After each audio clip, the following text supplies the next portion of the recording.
printemps 2006, le président national du Bandidos Motorcycle Club a donné depuis le Texas l'ordre de dissoudre une section canadienne en difficulté. Le plan était simple. Un groupe d'hommes serait dépouillé de ses écussons et renvoyé chez lui. C'était le genre de mesure disciplinaire interne que les clubs de motards hors la loi prenaient lorsque des sections cessaient d'être performantes. Mais l'homme choisi pour exécuter cet ordre en Ontario avait passé 40 ans à prouver qu'il ne suivait pas les instructions. Il les interprétait. 8 hommes se rendirent à sa ferme dans le sud-ouest de l'Ontario pour une réunion dont ils pensaient revenir. Aucun d'entre eux ne revint. Voici l'histoire de l'ordre qui allait devenir le plus grand meurtre de masse de l'histoire des motards au Canada. Jeffrey Pike et l'empire des Bandidos. À l'été 2005, Jeffrey Pike devint le président national du Bandidos Motorcycle Club. Il était basé au Texas, où le club avait été fondé en 1966, et depuis cette position, il dirigeait ce que les procureurs fédéraux décriraient plus tard comme l'une des organisations criminelles de motards les plus puissantes au monde. Les Bandidos comptaient 300 sections dans 22 pays. Ils étaient le deuxième plus grand club de motards hors la loi de la planète, derrière seulement les Hells Angels. Et Jeffrey Pike dirigeait tout cela avec un type d'autorité qui ne laissait aucune place à l'interprétation. Pike ne dirigeait pas les Bandidos comme un cadre dirigeant une entreprise. Il les dirigeait comme un homme dirige une organisation où les conséquences de la désobéissance sont physiques et permanentes. Les procureurs fédéraux ont établi que Pike donnait des ordres secrets à son vice-président John Portillo concernant des agressions et des meurtres destinés à maintenir le contrôle du territoire et des profits du club. Il ordonnait des assassinats contre des hommes qui menaçaient la domination des Bandidos au Texas. Il autorisa une guerre contre un club plus petit appelé les Cossacks, qui culmina avec une fusillade dans un restaurant Twin Peaks à Waco en mai 2015. Faisant 9 morts et entraînant 177 arrestations. Voilà quel genre d'homme était Jeffrey Pike.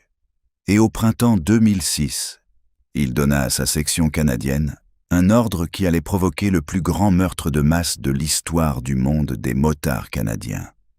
L'ordre lui-même n'avait rien d'inhabituel selon les standards de l'organisation qu'il dirigeait. Il s'agissait d'une instruction visant à retirer leur statut de membre aux Bandidos de Toronto et à dissoudre leur section. Des clubs qui n'étaient pas performants, des clubs qui causèrent des problèmes, des clubs qui étaient devenus des passifs plutôt que des actifs. Dans le monde des Bandidos, ces clubs étaient pris en charge, et Pike avait l'autorité de s'en occuper comme bon lui semblait. Mais ce qui se produisit lorsque cet ordre parvint à l'homme que Pike avait choisi pour l'exécuter au Canada était quelque chose d'extraordinaire, même selon les standards du monde des one-percenters. 8 hommes furent assassinés dans une grange du sud-ouest de l'Ontario, dans la nuit du 7 avril 2006.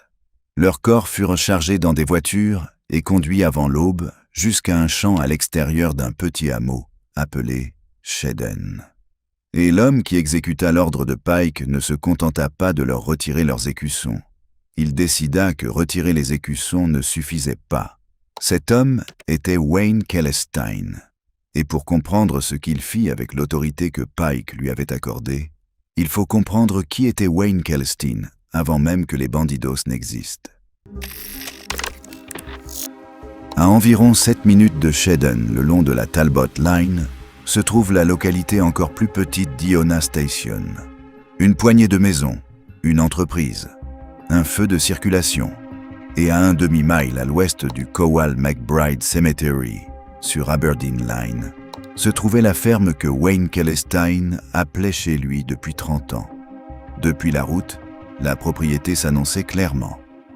Les érables et les chênes anciens qui avaient autrefois bordé la route avaient été volontairement abattus des années auparavant afin de donner à Kelestein une vue dégagée sur quiconque approchait le long d'Aberdeen Line. Une lourde grille en fer rouillé se dressait à la limite extérieure, avec une vieille caméra de surveillance fixée à l'un de ses piliers et surveillant la route. 4 pinchers Doberman, chacun avec sa propre niche, patrouillaient dans la cour intérieure. aucun n'étant castré afin que leur agressivité reste élevée. Une seconde clôture surmontée de barbelés entourait la maison et la grange située au-delà. Sur la porte de la ferme, une phrase latine avait été fixée pour que quiconque arrivait jusque-là puisse la lire. Sedit eos, novit enim dominus, qui sunt eius. Tuez-les tous. Que Dieu reconnaisse les siens. La maison elle-même était une structure blanche en bois à 2 étages. Spacieuse, mais depuis longtemps en attente d'entretien. Les toilettes étaient tirées manuellement avec des seaux parce que la plomberie avait cessé de fonctionner. L'eau du puits était contaminée par E. coli. Alors la famille achetait de l'eau en bouteilles en grande quantité. Le jacuzzi restait vide. Mais le salon était vaste et aménagé autour d'une cheminée traditionnelle en pierre. Et la salle de jeux attenante abritait une table de billard qui, à l'apogée de la ferme, avait été le centre de certaines des meilleures fêtes du comté d'Elgin. La bière coulait à flot. Un groupe jouait du vieux rock'n'roll. Les hommes se saluaient en se disant « Love you bro » et le pensaient vraiment. Wayne Celestine adorait ces nuits-là. Il dansait des gigs, chantait mal des chansons et filmait tout avec une caméra qu'il transportait dans les pièces. Il filma les premiers pas de sa fille Cassie et le dévouement de sa femme Tina, et lui déclara devant la caméra son amour éternel. Il filma également un homme violant une femme sur la table de billard et continua de filmer alors qu'elle était assise et pleurait ensuite. Voilà qui était Wayne Celestine. Les 2 choses à la fois. Dans toute la maison, des souvenirs nazis couvraient les murs et les étagères. Des casques, des plaques, des obus de mortier, des drapeaux et un insigne SS sur la grange provenant de son ancien gang, les Annihilators. Une croix gammée avait été découpée dans le champ environnant, suffisamment grande pour n'être visible que depuis un avion. Son entreprise s'appelait KKK Securities. Il signait ses emails avec SS, son code personnel pour Killer. Hitler était, selon ses propres termes, son héros absolu. Dans le monde des clubs de motards hors la loi, l'imagerie nazie ne représente pas nécessairement la suprématie blanche au sens conventionnel. Elle représente le rejet de la société dominante et le mépris de ses institutions, en particulier des forces de l'ordre. Mais dans le cas de Celestine, la frontière entre le symbole et l'admiration sincère était moins claire que chez la plupart des autres. Pour ses voisins, c'était un homme complètement différent. À la Holland House Tavern, à Iona Station, où il buvait régulièrement, le propriétaire Marty Angenent le connaissait depuis des décennies. Marty le décrivait simplement. Un homme juste et généreux, doté d'un bon sens de l'humour et d'un sens encore plus développé de la loyauté. Lorsque la Holland House avait subi une série de cambriolages des années auparavant, Celestine avait fait en sorte que cela cesse. Aucun argent n'avait changé de main. C'était un accord entre gentlemen, entre 2 hommes qui se comprenaient. Les fermiers voisins le connaissaient comme l'homme qui organisait les meilleurs rôtis de porc de la région et sur qui l'on pouvait toujours compter pour avoir de la bière fraîche.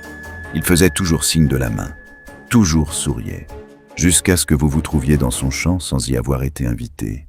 Alors vous découvriez un regard complètement différent, des yeux qui, selon un témoignage, semblaient traverser votre âme et vous faire regretter d'être né. Wayne Earl Celestine est né le 1er mai 1949 en Ontario. Sa carrière criminelle avait commencé au début des années 1980 et ne s'était jamais arrêtée. Holocaust MC de 1982 à 1988. Annihilators MC de 1988 à 1999. Loners MC de 1999 à 2001. Bandidos de 2001 à 2006. Lorsque les Outlaws s'étaient implantés au Canada en 1977, il avait tenté de les rejoindre et avait été rejeté comme étant un hit score.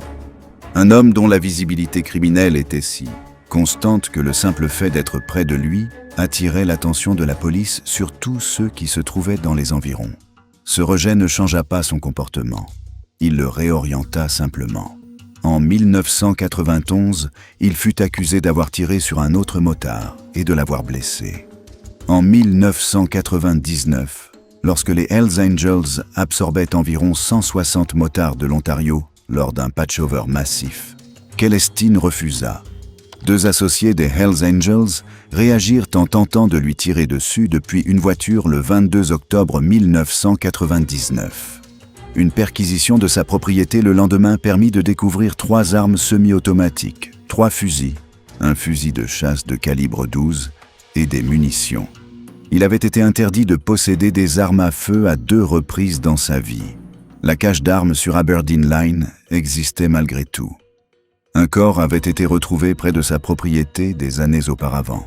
David O'Neill, un tueur de policiers et informateur potentiel, avait été retrouvé dans une tombe peu profonde, avec 3 blessures par balle provenant d'un revolver de calibre 38. Il avait été enterré du cou jusqu'aux pieds, la tête laissée au-dessus du sol, comme message. Celestine ne fut jamais inculpé. Mais le chemin menant au lieu où le corps avait été abandonné était connu de seulement quelques personnes. Les motards ne tuent pas les policiers. Cela attire trop l'attention. Mais ils tuent les informateurs. Et Celestine avait une réputation de 40 ans pour savoir exactement où se trouvait cette limite et pour agir juste à côté. Au cours de ces 40 années, il avait à plusieurs reprises obtenu une libération anticipée de prison, en promettant aux autorités qu'il couperait ses liens avec les armes, les drogues et les motards hors la loi. Il ne l'avait jamais fait. La Commission nationale des libérations conditionnelles avait noté dans son dossier qu'il reconnaissait que son principal facteur de risque était son implication auprès des motards et que la police locale s'opposait à sa libération en raison de ses liens avec le crime organisé. Il fut néanmoins libéré. Parce que Wayne Celestine avait compris que le système de libération conditionnelle récompensait les bonnes promesses et qu'il faisait les bonnes promesses depuis des décennies sans jamais avoir l'intention de les tenir. La police locale le décrivait avec des termes qui ne nécessitaient aucune explication supplémentaire. C'est un gars que, si vous rencontriez, vous ferait dresser les poils sur la nuque. C'est un individu vraiment effrayant. Au printemps 2006, Celestine avait passé 30 ans sur Aberdeen Line à bâtir un monde selon ses propres conditions. Il avait 56 ans. Il avait survécu à des fusillades en voiture, à des accusations de meurtre et à 4 décennies d'activité criminelle. Il était membre des Bandidos et vivait dans le sud-ouest de l'Ontario, attendant un ordre du Texas qui allait lui offrir une occasion vers laquelle il travaillait toute sa vie. Lorsque l'instruction de Jeffrey Pike arriva, Celestine ne la considéra pas comme une tâche administrative. Il la considéra comme une permission. Les Bandidos canadiens. Les Bandidos ne sont pas arrivés au Canada par choix stratégique. Ils y sont arrivés parce qu'un petit club de motards de Chatham, Ontario, n'avait plus d'option. Le Loners Motorcycle Club opérait en Ontario depuis des années lorsque les Hells Angels commencèrent leur absorption systématique du paysage des clubs de motards hors la loi de la province à la fin des années 1990 et au début des années 2000. Les Angels traversèrent l'Ontario avec l'efficacité d'une organisation qui avait déjà fait cela sur plusieurs continents. Satan's Choice passa sous leur écusson. Les Paradise Riders passèrent sous leur écusson. Club après club, soit ils rejoignaient les Hells Angels, soit ils faisaient face aux conséquences de leur refus.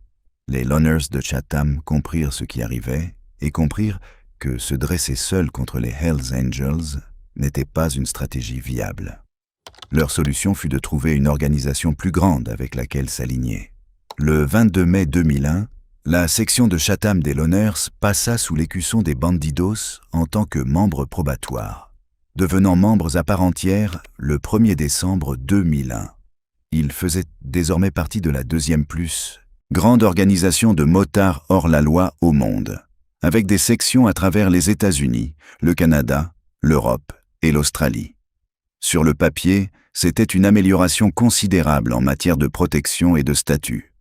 En pratique, cela introduisit un ensemble de dynamiques internes qui allaient s'avérer bien plus dangereuses que tout ce que les Hells Angels leur avaient directement fait subir.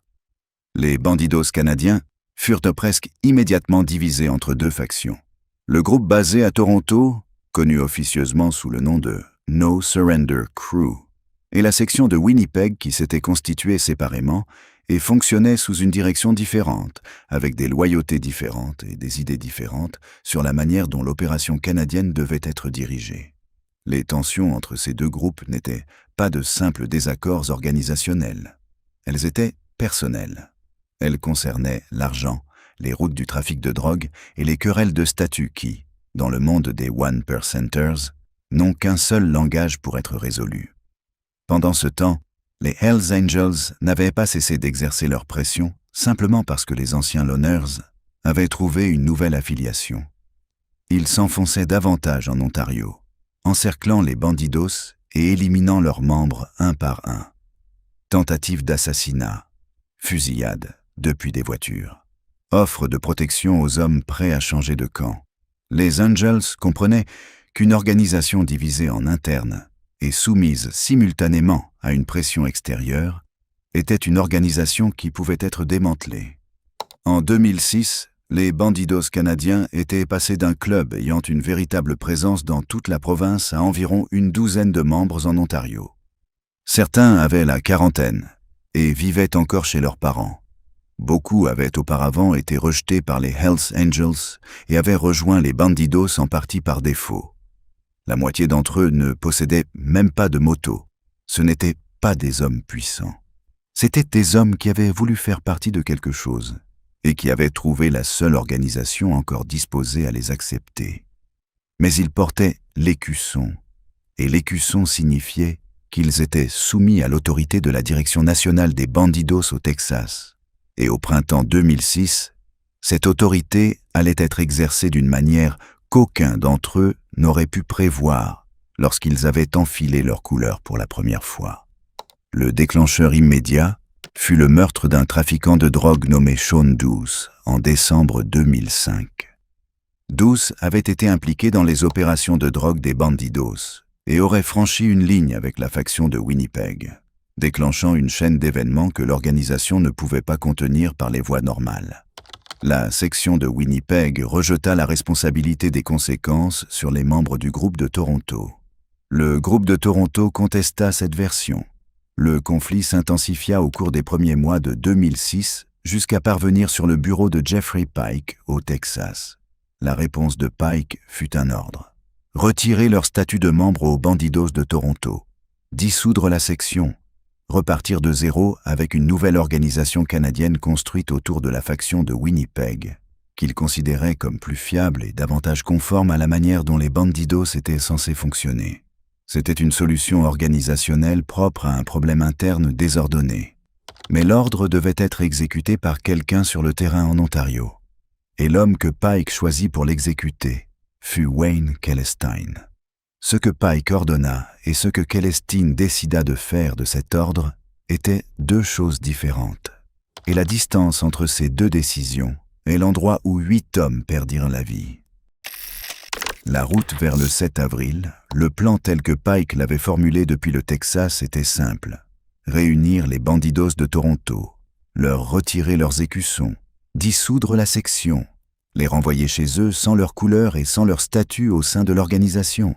C'était le genre de mesure disciplinaire interne que les clubs de motards hors la loi appliquaient lorsque des sections ne répondaient pas aux attentes. Humiliante, définitive, mais pas mortelle. Quelque part entre cet ordre et la nuit du 7 avril 2006, le plan changea. Kelestein construisait son dossier contre les membres de Toronto depuis des mois. Sa principale cible était Jamie Flantz, un conducteur de dépanneuse et membre potentiel des Bandidos, que Kelestein accusait d'être un informateur de la police. Son raisonnement était précis. Un autre membre avait été arrêté en lien avec le meurtre de Sean Douce, et Flantz était resté libre. Dans la logique de Kelestein, cela ne pouvait signifier qu'une seule chose. Flantz parlait à la police et l'arrestation résultait des informations qu'il avait fournies.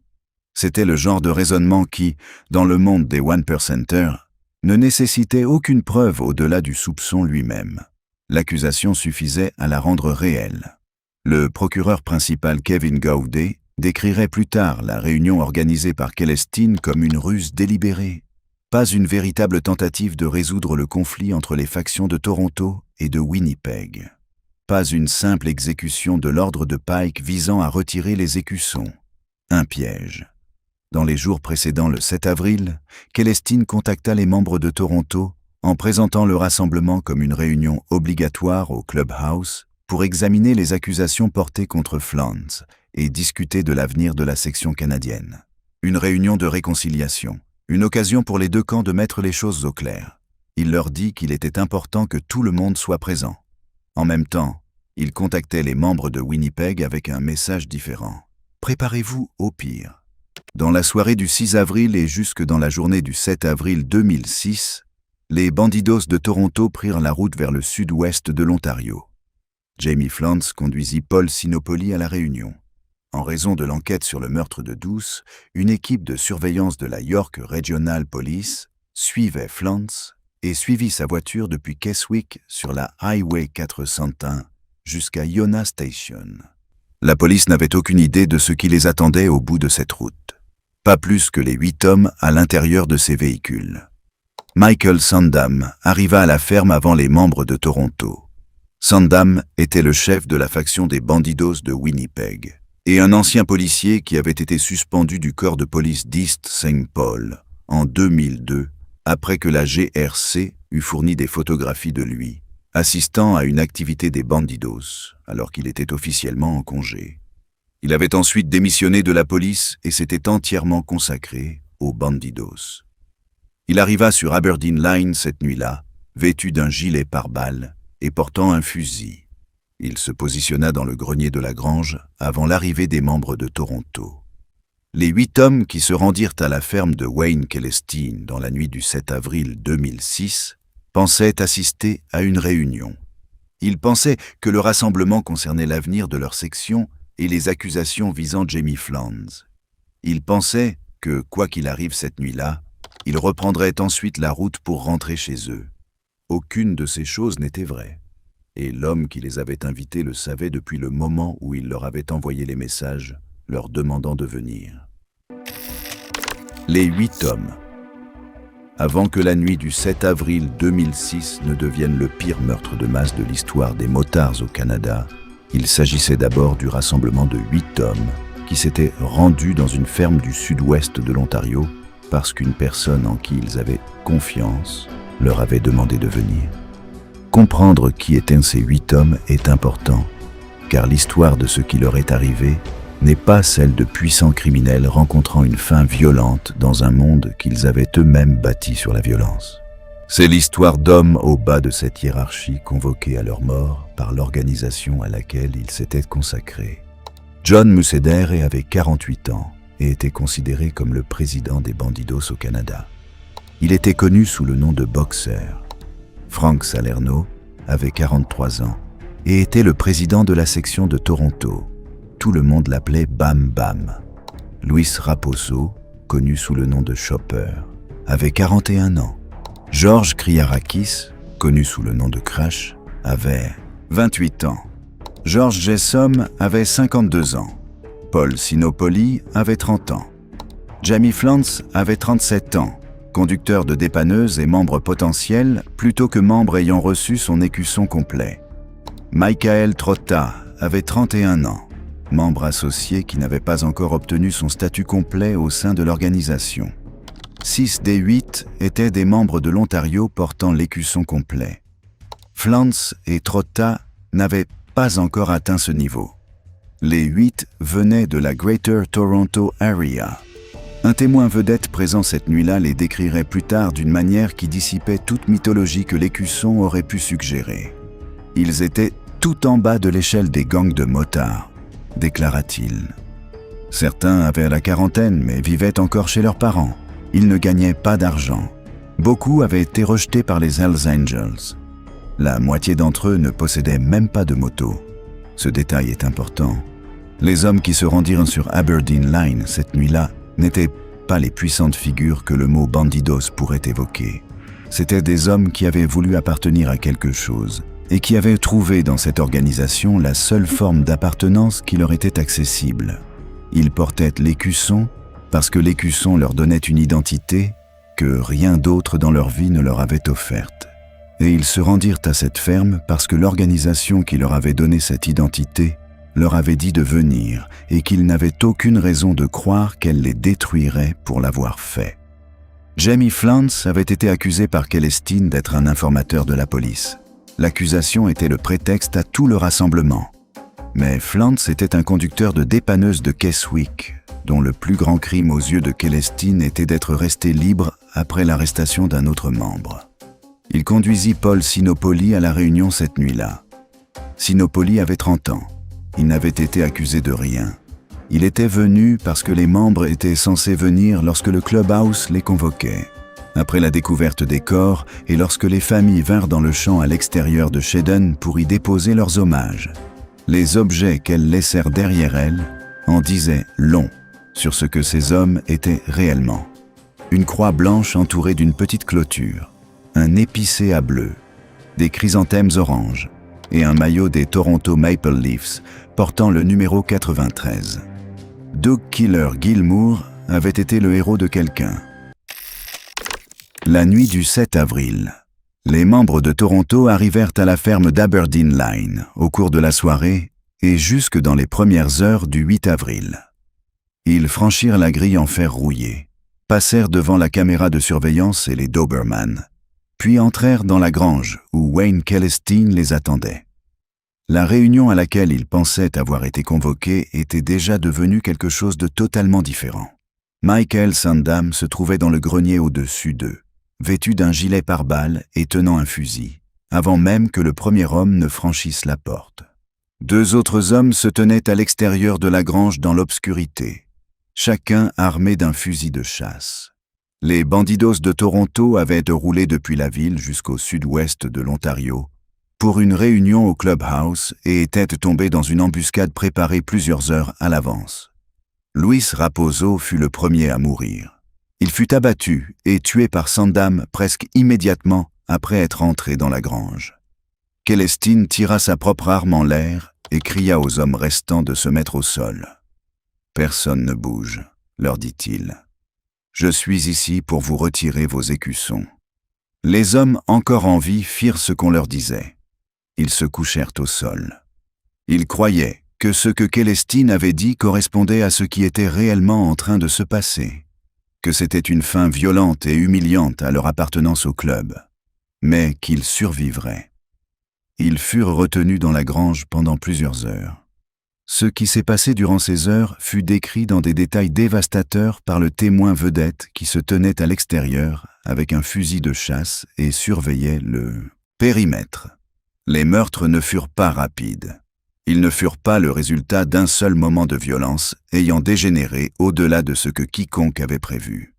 Ils furent délibérés et successifs. Un par un, les hommes furent emmenés à l'extérieur et exécutés. 7 des 8 furent retenus captifs pendant des heures avant d'être tués. Les 8 moururent tous sur la propriété d'Aberdeen Line. Les armes utilisées cette nuit-là comprenaient des armes de poing, des fusils de chasse et des fusils.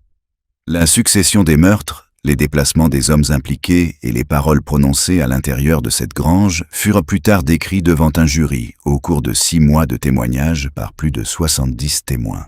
Le témoin vedette, connu uniquement sous le nom de M.H., avait obtenu une immunité totale et une nouvelle identité en échange de son récit de ce qu'il avait vu cette nuit-là. Son témoignage décrivit chaque détail de ce qui s'était passé à l'intérieur et à l'extérieur de cette grange, du premier tir qui tua Raposo jusqu'à la dernière exécution réalisée dans l'obscurité avant l'aube. Lorsque tout fut terminé, Celestine et les autres chargèrent les corps dans les véhicules que les membres de Toronto avaient conduits jusqu'à la ferme. À l'approche de l'aube, ils conduisirent ces véhicules sur environ 10 miles vers l'est par les routes secondaires du comté d'Elgin, jusqu'à un champ à l'extérieur du hameau de Shedden. Ils garèrent les voitures dans une allée à côté d'une piste de tracteurs au bord d'un champ appartenant à un ancien producteur laitier nommé Russ Steele et à sa femme Mary. Un corps fut enveloppé dans un vieux tapis et placé dans un coffre. Les 7 autres furent laissés affaissés sur les sièges des véhicules avec des blessures par balle à la tête de style exécution.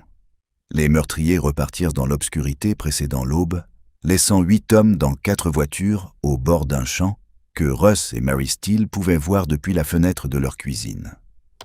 Lorsque le soleil se leva le matin du 8 avril 2006, Wayne Celestine était de retour sur Aberdeen Line.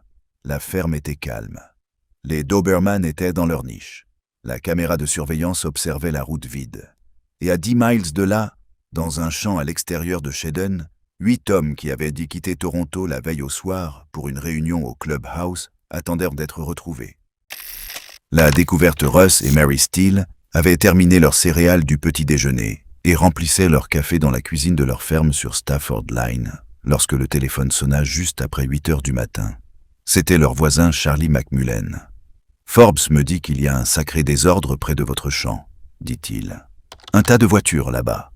On va aller voir. » Les Steels avaient emménagé sur leur propriété de 95 acres seulement 6 mois auparavant, à la recherche de calme et de tranquillité, après avoir vendu leur ferme laitière de Kintore.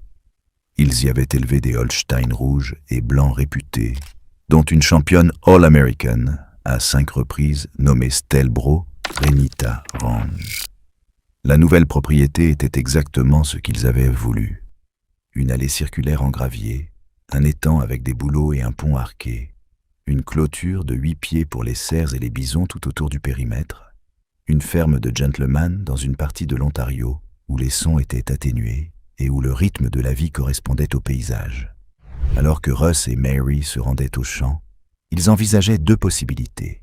Charlie et Forbes étaient connus pour leur plaisanterie, et cela ressemblait à l'une de leurs blagues. Ou bien, il s'agissait d'adolescents de la ville qui avaient dit pousser leur virée trop loin. Lorsqu'ils arrivèrent, ils avaient déjà à moitié décidé que ce n'était rien qui méritait de s'inquiéter. Puis, ils virent les véhicules. Une Infiniti grise était garée en marche arrière dans l'ancien passage pour cerfs. Un camion de remorquage portant des inscriptions de Toronto sur ses côtés avait quitté l'accotement de la route, avec une voiture toujours attachée à son treuil. 2 autres véhicules étaient profondément enfoncés dans la boue du champ. 4 voitures au total se trouvaient au bord de leur propriété dans la lumière du petit matin.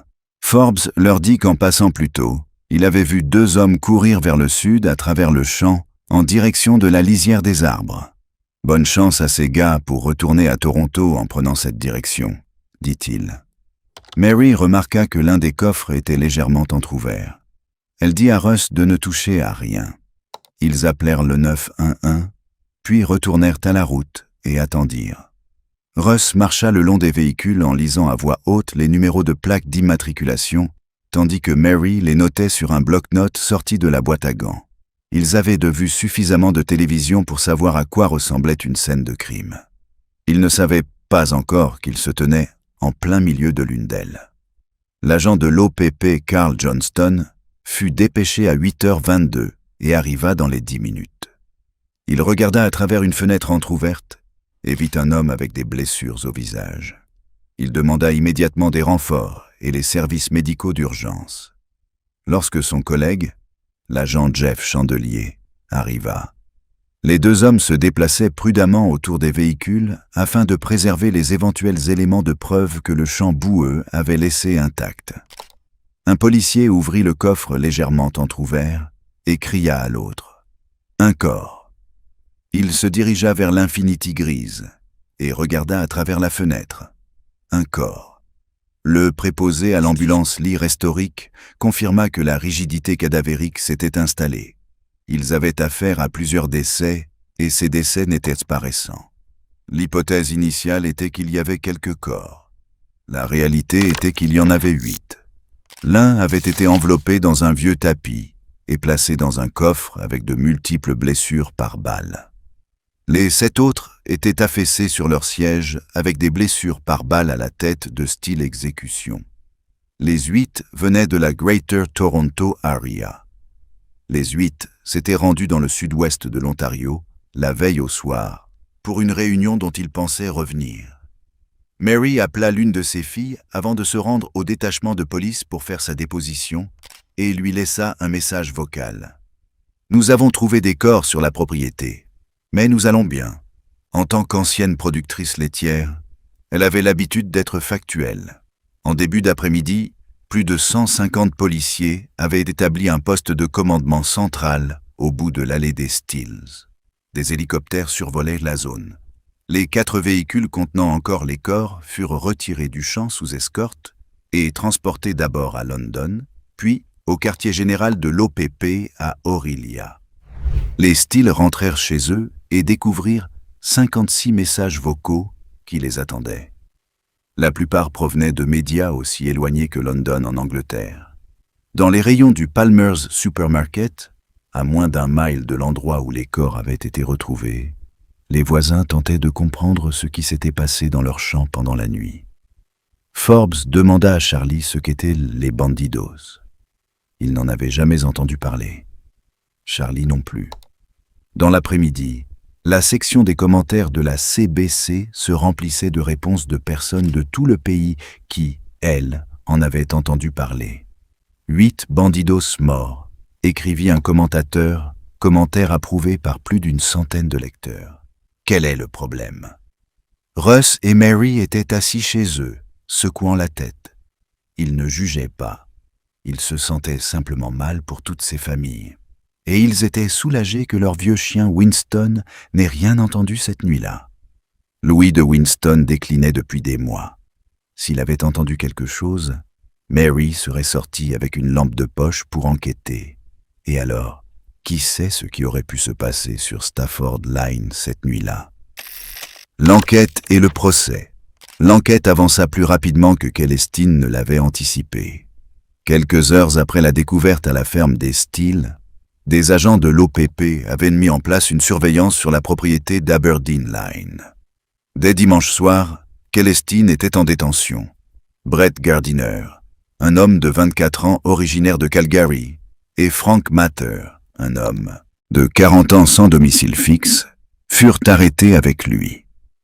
2 autres personnes, Eric Nielsen et sa conjointe de fait Kerry Morris, de Moncton, Ontario, furent également inculpés. Nielsen admit plus tard avoir menti à la police et aidé Celestine à construire un faux alibi tout en sachant que d'autres personnes détruisaient des preuves matérielles. Les accusations contre lui et Maurice furent finalement réduites à celles de complicité après les faits. La deuxième vague d'arrestations eut lieu en juin 2006 dans le cadre d'une opération baptisée Octagon. La police de Winnipeg arrêta Dwight Muchet, 36 ans, Marcelo Aravena, 30 ans, et Michael Sandam, 36 ans. Muchet et Sandam étaient des membres des Bandidos portant l'écusson complet. Aravena était un membre potentiel. Sandam, l'ancien policier qui avait été suspendu du corps de police d'East St. Paul en 2002, après avoir été photographié lors d'une activité des Bandidos, alors qu'il était officiellement en congé, s'était positionné dans le grenier de la grange cette nuit-là, vêtu d'un gilet pare-balles. Il avait été le premier à tirer. Il ne nia rien concernant son rôle parce qu'il n'y avait rien à nier. Les preuves étaient accablantes et le témoin vedette avait tout vu. Ce témoin vedette était un associé des Bandidos, connu uniquement sous le nom de M.H. Il avait été l'un des 2 hommes qui se tenaient à l'extérieur de la grange avec des fusils de chasse dans la nuit du 7 avril. Il avait observé la succession des meurtres du début à la fin. En échange de son témoignage complet, il bénéficia d'une immunité totale contre les poursuites et d'une nouvelle identité. Son récit de ce qui s'était passé à l'intérieur et à l'extérieur de cette grange dans la nuit du 7 avril 2006 devint le fondement sur lequel toute l'accusation fut construite. L'enquête préliminaire commença le 9 janvier 2007 sous une sécurité exceptionnellement renforcée. Celestine fit un doigt d'honneur aux journalistes le premier jour et jura contre un dessinateur judiciaire. Une ordonnance de non-publication fut émise concernant toutes les preuves. Le procès pour meurtre au complet commença le 31 mars 2009 à London, Ontario. Les 6 accusés plaidèrent tous non coupables. Le jury entendit plus de 70 témoins pendant 6 mois, ce qui en fit le plus grand procès pour meurtre de masse de l'histoire de l'Ontario. Les plaidoiries finales furent entendues en octobre 2009. La couronne soutint que les meurtres étaient nés de tensions croissantes entre les Bandidos de Toronto et la section de Winnipeg, et que le plan, qui avait commencé comme un ordre de la direction américaine visant à retirer leurs écussons aux membres de Toronto, avait dégénéré en meurtre de masse sous la direction de Celestine. La défense de chacun des accusés tenta de minimiser son implication individuelle ou de soutenir que les meurtres n'avaient pas été prémédités de la manière décrite par la couronne. Aucun de ces arguments ne résista au témoignage de M.H. Le 29 octobre 2009, le jury rendit ses verdicts. Wayne Celestine fut reconnu coupable de 8 chefs de meurtre au premier degré. Michael Sandham fut reconnu coupable de 8 chefs de meurtre au premier degré. Dwight Muchet fut reconnu coupable de 8 chefs de meurtre au premier degré. Marcelo Aravena fut reconnu coupable de 7 chefs de meurtre au premier degré et d'un chef d'homicide involontaire coupable.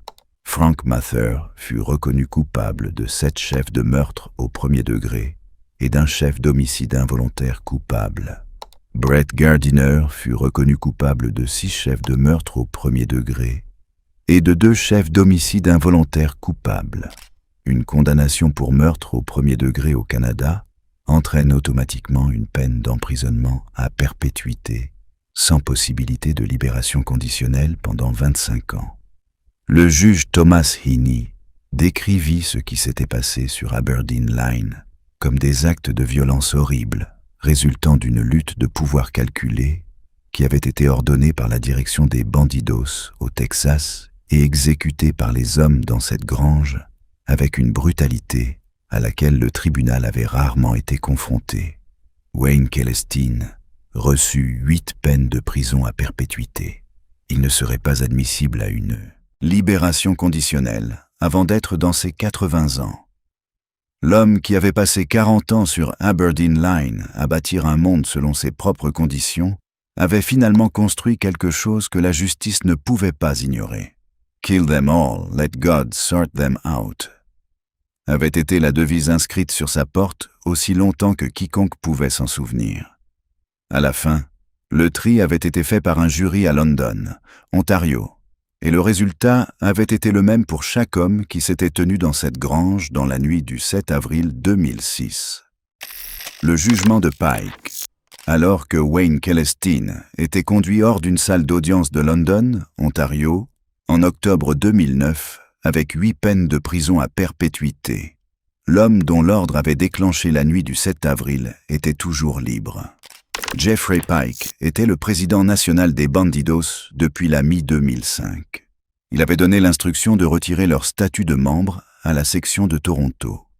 Il avait déclenché la chaîne d'événements qui s'était terminée avec 8 corps dans 4 voitures au bord d'un champ du sud-ouest de l'Ontario. Et pendant près d'une décennie après ces verdicts, il continua de diriger les Bandidos depuis le Texas sans subir aucune conséquence pour ce que son ordre avait provoqué au Canada. Pike dirigeait les Bandidos comme il l'avait toujours fait, par une autorité imposée par la violence et la menace de violence. Les procureurs fédéraux établirent qu'il avait donné des instructions secrètes à son vice-président John Portillo concernant des agressions et des meurtres destinés à protéger le territoire et les profits du club à travers les États-Unis. Il ordonnait des attaques contre des hommes qui menaçaient la domination des Bandidos au Texas. Il autorisait des guerres contre des clubs rivaux lorsqu'il estimait que ces rivaux s'étaient trop aventurés sur un territoire que les Bandidos considéraient comme le leur. En mai 2015, cette approche produisit sa conséquence la plus visible. Pike avait autorisé une campagne contre les Cossacks, un petit club basé au Texas qui contestait la domination territoriale des Bandidos, en portant sans autorisation un bottom rocker du Texas. Cette campagne culmina le 17 mai 2015 dans un restaurant Twin Peaks à Waco, Texas, où une confrontation entre les deux clubs et les forces de l'ordre fit 9 morts et entraîna 177 arrestations. Ce fut l'une des confrontations entre motards les plus meurtrières de l'histoire américaine. Et elle eut lieu parce que Jeffrey Pike avait décidé qu'il fallait s'occuper des Cossacks.